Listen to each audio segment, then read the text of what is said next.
So you've got a rat problem. Yeah, me too. Trying to get the greenhouse going this spring.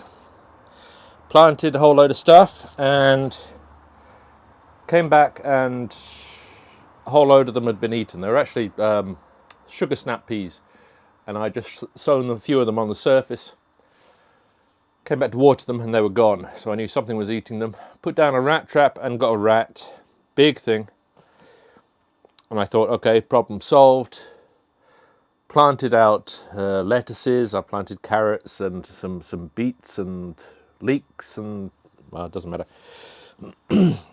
But the lettuces came up, were looking great. Got the first two leaves on them, they're about that big.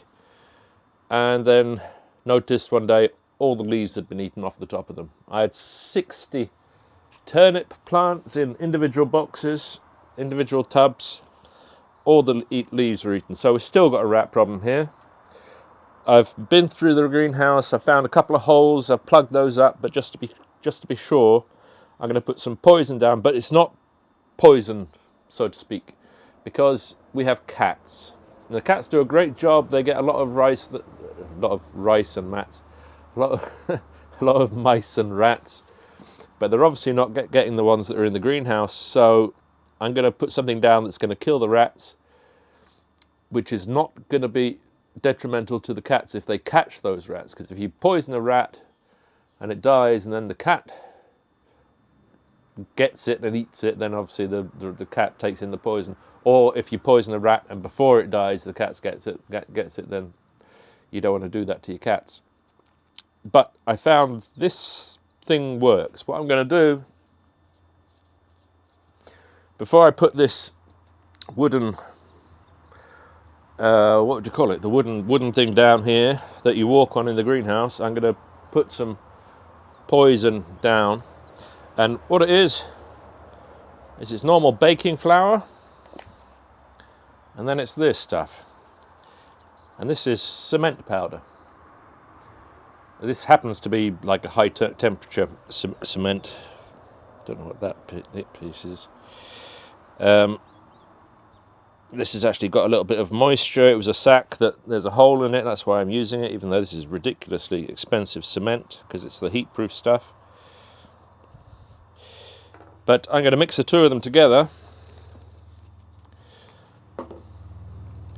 And then what happens is that the rats or mice come to eat the flour. Okay, it might be flour that doesn't taste very good to them, but they still eat it. I've seen them.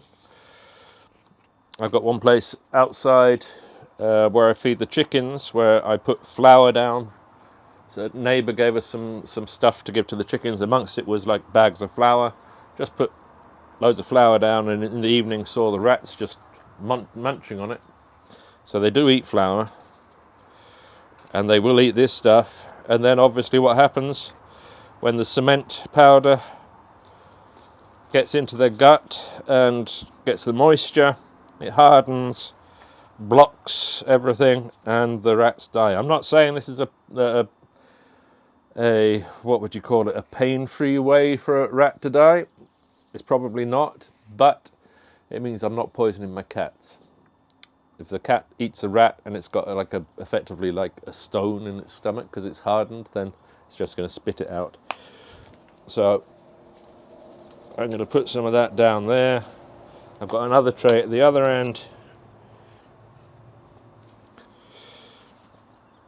So hopefully that's the rat problem sorted out. We'll know when we start to get a bad smell in here.